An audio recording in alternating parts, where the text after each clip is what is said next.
So last week, we started to introduce the concept of working out without your shoes on. This week, we're going to start talking in more detail about how to prepare your feet for barefoot activity. You have 33 joints in your feet and ankles alone, and 4 layers of muscle and fascia. Wearing rigid shoes that separate your feet from the floor causes those joints to stiffen up over time and weakens all the muscles that should be supporting the rest of your body.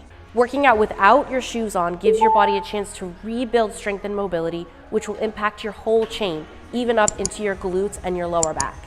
Here are some things you can do in the gym to prep your feet for barefoot activity.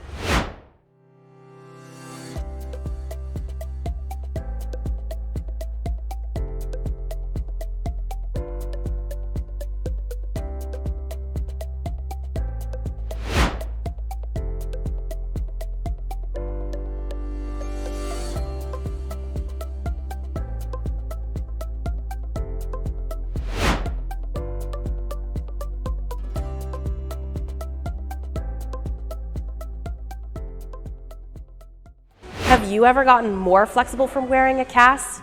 Neither will your feet. Tag a friend who needs to take their shoes off in the gym.